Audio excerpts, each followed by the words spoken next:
Okay, boys and girls, you ready for the next one? We are to chapter 18, and let's see. Remember, Your Majesty had just finished the riddle for them, right? And they were like, "Oh my goodness, she solved the riddle," and she said, "Of course I did. I'm the one that wrote it." Remember? Okay. So chapter 18, an unlikely hero. Peter and Sir Toad sat in a small, musty room deep below the perfect palace. They were chewing mushroom stems and sipping from 10 cups of stale water. Crouched around them were 5 children and a bird. A single candle stub flickered on the dirt floor, providing the only light for the entire chamber. The darkness did not much bother Peter, because he was blind. The other children could see well enough, because they had not been in proper daylight for over 10 years. Sir Toad, however, was nervous and jumpy. He kept close to Peter, huddling against the boy any time a strange noise echoed through the tunnels.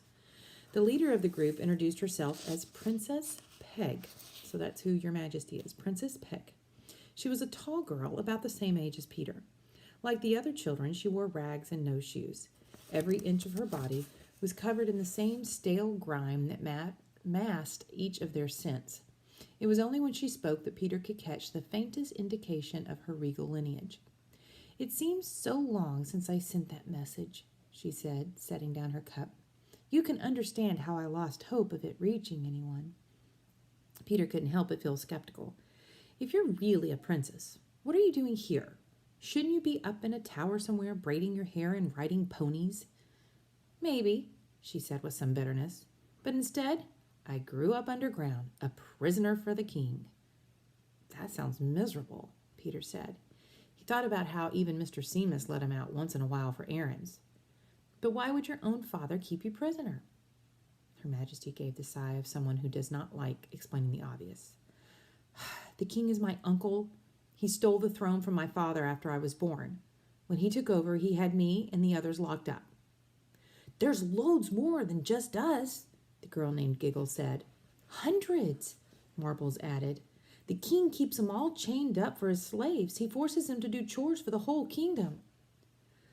"So why the dumb place is so clean?" Trouble said, wiping a finger on his trousers leg. "Every night the monsters drag them through the palace and make them scrub every speck." Monsters?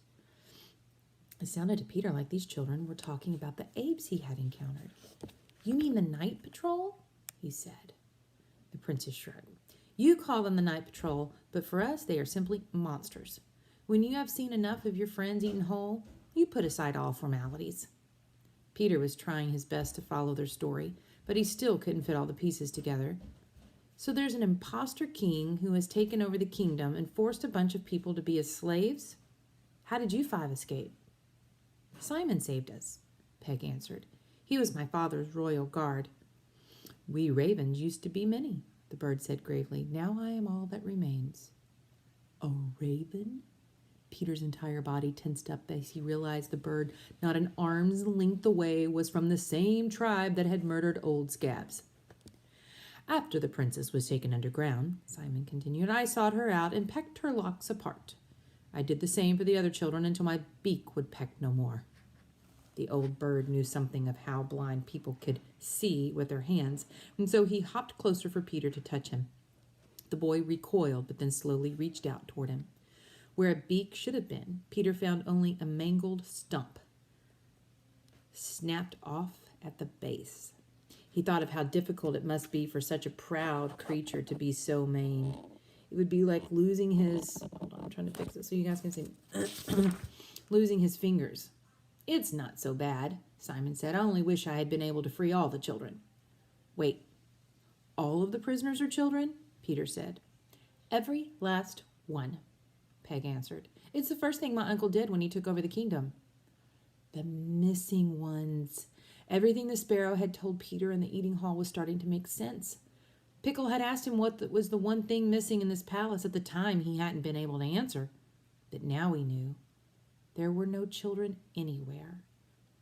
He said, "That's what was bugging me so much at supper. Everything was so clean and neat and polite. It was all too perfect." Forgive me for sounding dense, Sir Toad asked, but why would a king be afraid of little children?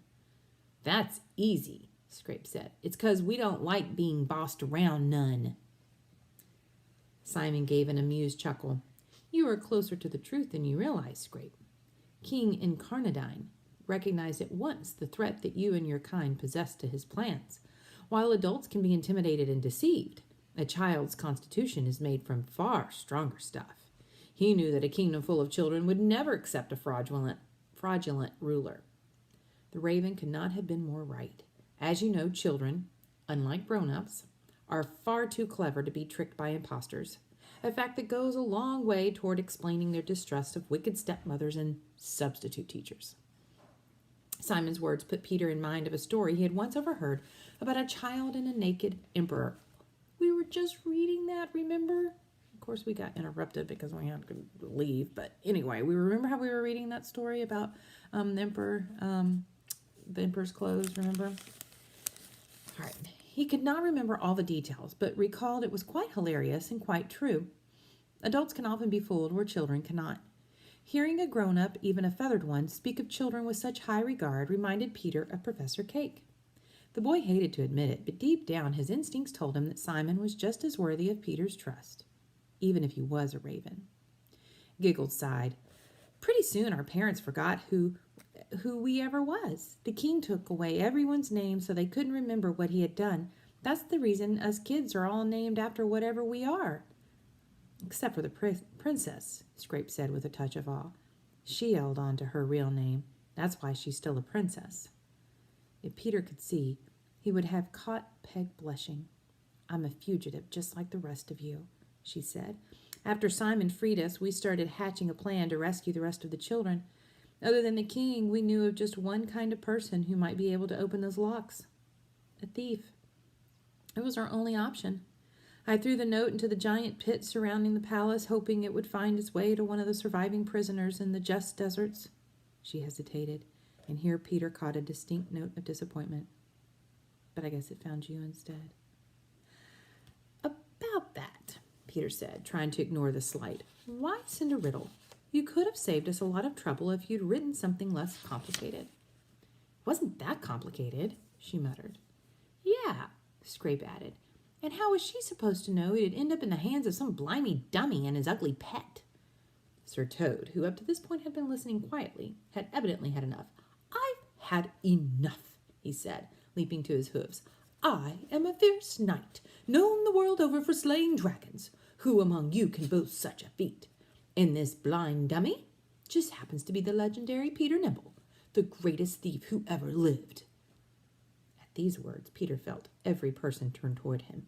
He shifted his weight, grateful for once that he was unable to return their gazes. Child, is this true? Simon said, hopping closer. Peter did not answer immediately. When he considered the question, all he could think of was how he had made so many mistakes on the journey so far. But with those recollections came the stronger memory of what the professor had told him on the shore of the island. It's true, he said. I've met the thieves of the just deserts, and I'm better than the whole lot of them put together. They said as much themselves. Sir Toad and I were chosen to rescue you, and that's exactly what we're going to do. Kind fits, Treble wiped his nose. He's a stranger, at least. And he did open all them locks, Scrape added. Our hero, Giggle and Marbles said in unison. Peg, however, remained unconvinced. We'll see, was all she could muster. Honestly, Princess, I don't care what you believe, Peter said, rising with Sir Toad. Professor Cake trusted us, and that's good enough for me. Who is this professor? Simon asked. Peter wasn't sure he could answer this question. He's an old man who looks after everything. He's the one who found your bottle. It floated to him on the sea. The sea? The raven shook his head. Then justice has delivered us a miracle indeed. These shores have not touched the great waters for many years now. Not since the cursed birthday. The what? Peter asked. I'm sure you two have wondered how this land came to be hidden from the wide world. Simon said, perhaps a story is in order. And that's the end of that chapter. Let's see. All right, so I'm going to read just a little bit of chapter 19. because it's going to make things turn out better because we're getting ready to get to part 3, I think it is. Is that right? Well, anyway, it doesn't matter, but I had counted it out, and I think it's going to be better if I read just a little bit more today. So chapter 19, the cursed birthday. So maybe we'll finally figure out exactly why they're in this predicament, right? You may have observed in your own lives that there is a great power in storytelling. A well-spun tale can transport listeners away from their humdrum lives and return them with an enlarged sense of the world. No sooner had Simon suggested a story than Sir Toad leapt to action. A story? He clopped his hoof against the dirt. Why, that's a splendid idea. The knight knew the importance of setting the mood, and he refused. Okay, boys and girls, can you believe my iPad ran out of storage because I've been recording so many of these videos? So I had to delete some things, but now I'm going to keep reading, okay? So let's see, where was it? Remember, okay. The knight knew the importance of setting the mood, and he refused to let Simon continue until a proper circle had been formed. The bird stood uncomfortably in the middle of the group, his shadow flickering large against the moldy cavern walls. Right then, Sir Toad said, you were saying something about how this kingdom mysteriously vanished. And a birthday? The old raven nodded. Back then it was called the Isle of Hazelport. Peter knew that hazel was a fancy word for a color found in some people's eyes. That's kind of a funny name for a desert, isn't it? He said, hoping it wasn't rude to interrupt. These lands were not always so barren. Originally, there was no palace or desert. There were only the stones, the sea, and the sky. The entire realm was owned by a rich man with 2 sons. Though they were brothers, the sons could not have been more different. The youngest, Lord Hazelgood, was of noble and generous heart.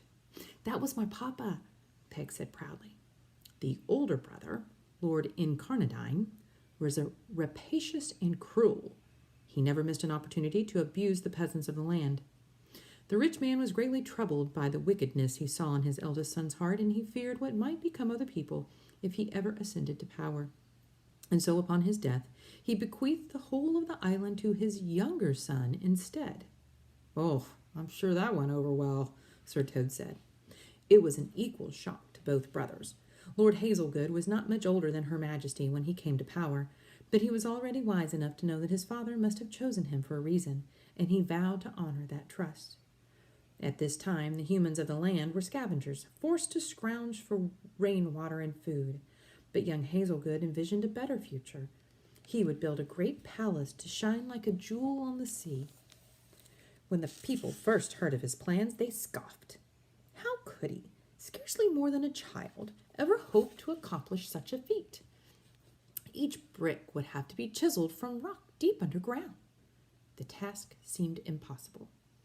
Lord Hazelgood, however, would not be deterred. If his fellow humans would not help him, then he would turn elsewhere. He looked among the animals on the island and chose the most miserable group he could find, ravens. Back then, we were quarrelsome, petty creatures. Though fierce, we were too busy fighting amongst ourselves to fight our predators. It was said our tough meat was ideal for salting and preserving, and because of this, we were being killed off in droves. When Lord Hazelgood came to us, only unkindness remained. Unkindness remained. Sir Toad's mustache twitched. One what? An unkindness is the word for a group of ravens, he explained. Of course, like a school of fish, Peter said, wishing for the first time that he had himself attended school. It might have saved him some confusion in the just deserts. Precisely. As I was saying, there were few ravens left when Hazelgood came to us. I was among them. We were suspicious of humans and unwilling to trust Lord Hazelgood's words. But one night, when a tribe of hunters ambushed our nest, he came to our aid and defended us. He was badly injured, but he managed to save every last egg. From that day forward, the ravens swore to protect Lord Hazelgood and his line with our very lives.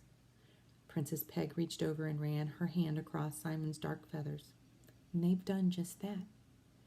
Lord Hazelgood taught us how to fight as one. When guided by a single voice, we were able to defend nests on the ground and dodge rocks in the air. And then we set out to build a kingdom together. Our first act was to dig a great well. Though surrounded by oceans, the island was without any fresh water. There were no rivers or streams anywhere to be found. Everyone was dependent on the mercy of passing rain clouds. In his wisdom, Lord Hazelgood knew that if he could provide clean water, the people of the land would join him.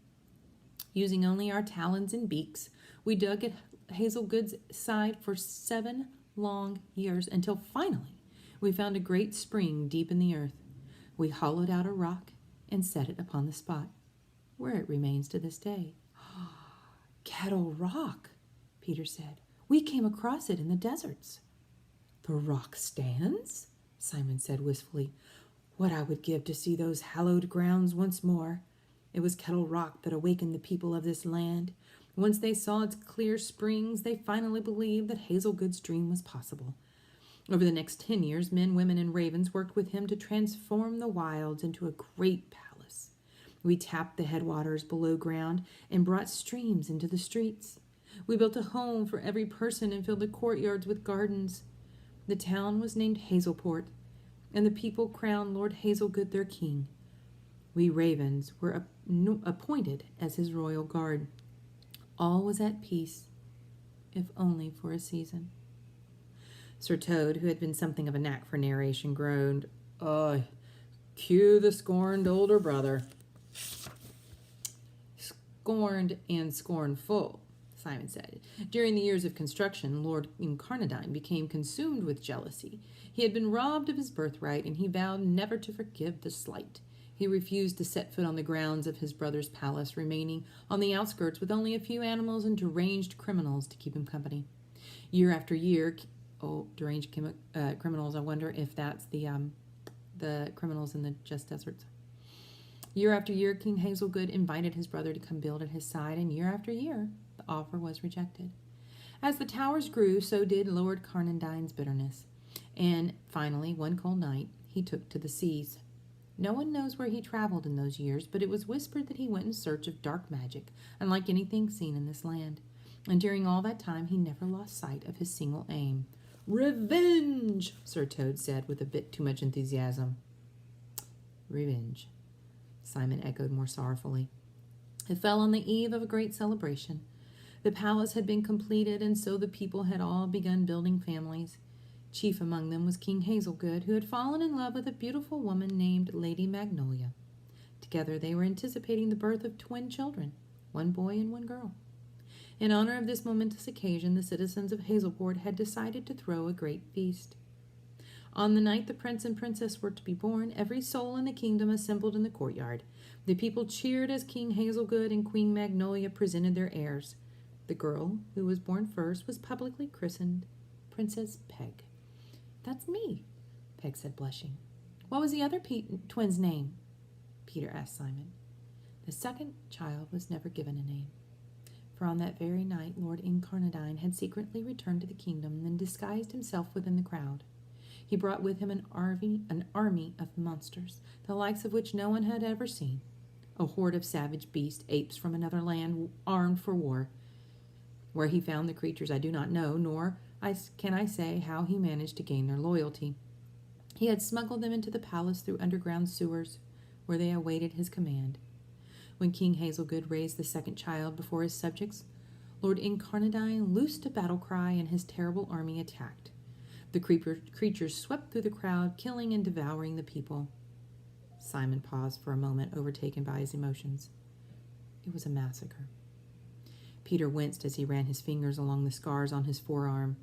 He knew how ruthless apes could be. Didn't the royal guard fight back? He said. Yes, some, but our forces had already been drawn away. Incarnadine had made a deal with the thieves living in the kingdom, for even a happy kingdom had its share of villains.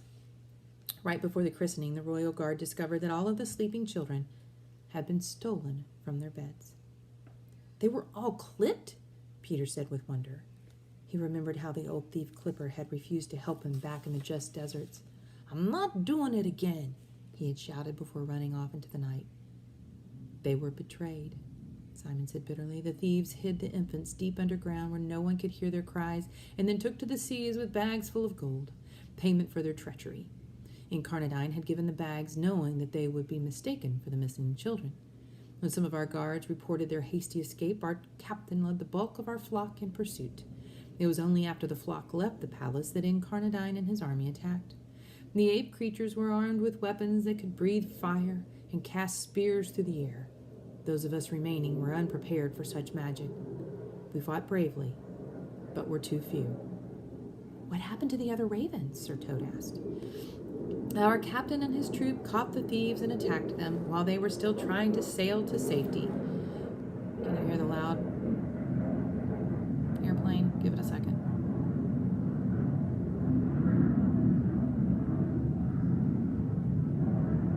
Okay. When the men realized how they and their bags of gold had been used as bait, they roared so loudly that it shook the stars from the constellations. A chill prickled up Peter's neck. The backstabber's blight, he whispered. The what? Princess Peg asked. It's a horrible curse, he explained. I've only heard rumors of it before. It said that when a thief is double-crossed by another thief, he can call a horrible curse upon the backstabber's head. What is the punishment? Simon pressed with new interest.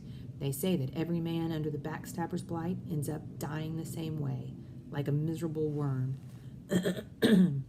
He deserves no less, the old bird said. Whether or not your blight comes to be, it is a fact that his plan worked that night. With the ravens divided, Incarnadine and his army stormed the royal chambers. He murdered his brother, the true king, and seized the throne. To answer your question, this was the cursed birthday. Oh, Peter said, half wishing he hadn't asked. So the evil brother stole back his inheritance, Sir Toad said, imagining the dramatic scene, and thus ends the tale of the cursed birthday. Not exactly, Simon responded. King Hazelgood knew his brother's lust for power would not be satisfied with this small island, and that soon he would grow bored and sail out to terrorize other kingdoms. So in his final breath, he placed a curse over the land.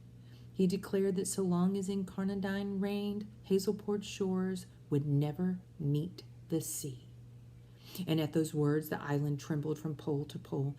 The earth split in two and swallowed the ocean whole, leaving only a borderless wasteland.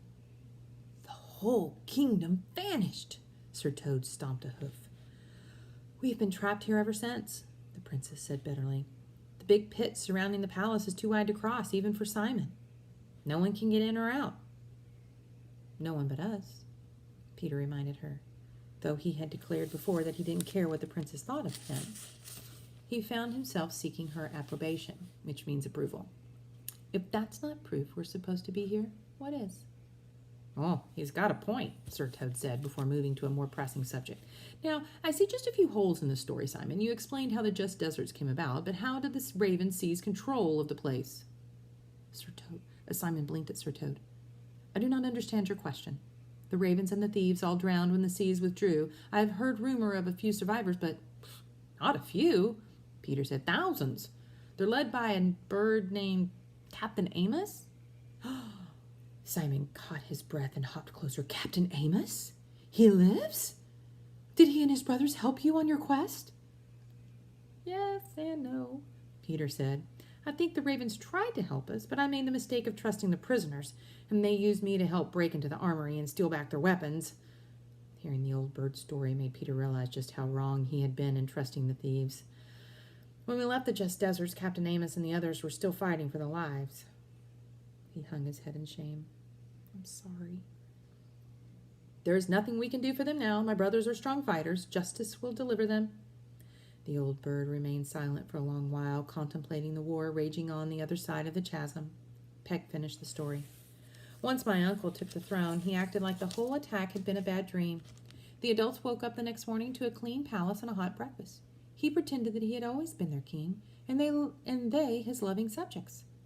The missing children were never mentioned again, and anyone who dared speak of them was made to disappear. The rest of the grown-ups were so afraid that they went along with the whole thing. After a few years, they forgot we ever existed. But how can that be? Sir Toad exclaimed. How can parents forget their own children? That is a question I cannot answer, Simon said. Somehow King Incarnadine has lowered a great cloud over the minds of his citizens. They believe his lies and follow his commands without question. We're going to stop there. It's about halfway through that chapter. And then when we read, we can go half chapter and then the next chapter. Okay? See you guys.